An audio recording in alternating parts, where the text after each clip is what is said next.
नमस्कार बंधुरा आज के बनाबो मिष्टि दई पुरो दोकानेर मतो होबे खेते रेसिपिटा पुरो देखबेन। एखाने आमी हाफ लिटार मतो लिक्विड दूध निये नियेछि। এটা ভালো করে ঘন করে জাল দিয়ে দেব। দুধটা ফুটে গেছে, অনেকক্ষণ ফুটে ফুটে জাল দিয়ে দিয়েছি। এখানে আমি কাপের মধ্যে একটা 10 টাকার গুঁড়ো দুধের প্যাকেট নিয়ে নিয়েছি। এটা আমি একটু দুধ দিয়ে গুলিয়ে এর মধ্যে দিয়ে দেব।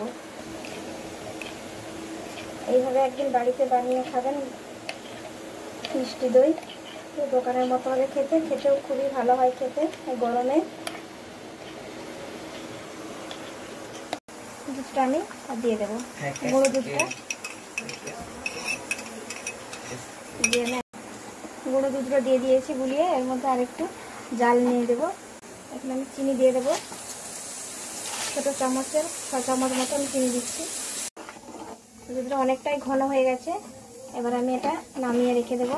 2-3 মিনিট মতো আমি এটা নামিয়ে আবার রেখে দেবো। রেখে দিয়ে দইয়ের যে কালারটা আছে ওটা ক্যারামেল ওটা বানিয়ে নেব। এখানে একটা বাটি বসিয়ে দিয়েছি, এর মধ্যে আমি চিনি দিয়ে দেবো 3 চামচ মতো। চিনিটা আস্তে আস্তে গলে যাচ্ছে।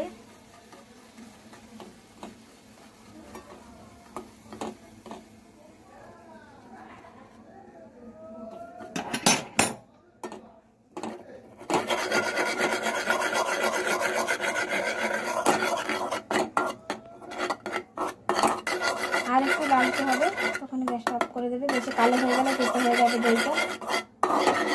মতো জল দিয়ে দেবো।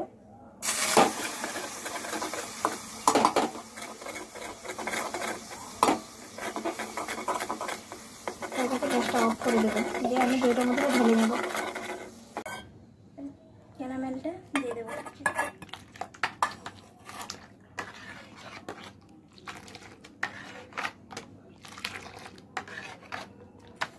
আমি দইটা রেখেছি আর দইটা দিয়ে দেবো। টক দই রেখেছি, টক দইটা দিয়ে একদম ভালো করে ফেটিয়ে নেব। টক দইটা দিয়ে দিলাম।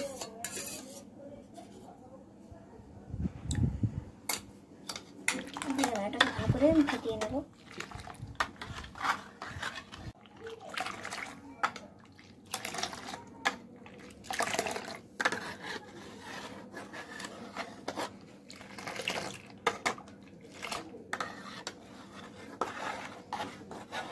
দইটা ফেটানো হয়ে গেছে। আর আমি একটা মাটির ভাঁড় নিয়েছি, এর মধ্যে দইটা ঢেলে দেব।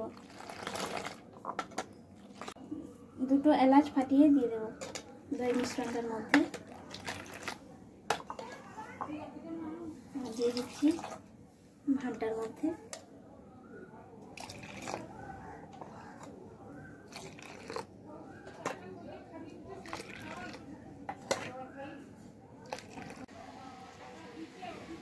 ভাঁড়টা এবার আমি এখানে একটা গামছা দিয়ে মুড়ি করে নিয়েছি, এর মধ্যে ভালো করে বসিয়ে দেব। বসিয়ে নিয়ে একটা প্লেট ঢাকা দিয়ে দিলাম ছোট্ট করে।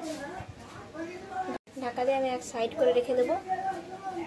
6-7 ঘন্টা পর আমি এটাকে বের করে ফ্রিজে ঢুকিয়ে দেবো। দইটা খুলে দেখব,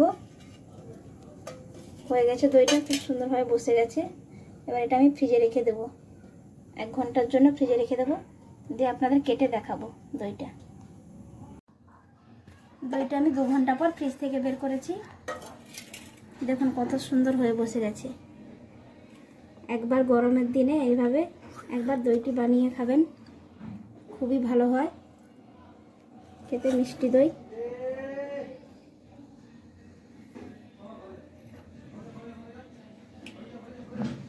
সবাই ভালো থাকবেন, সুস্থ থাকবেন।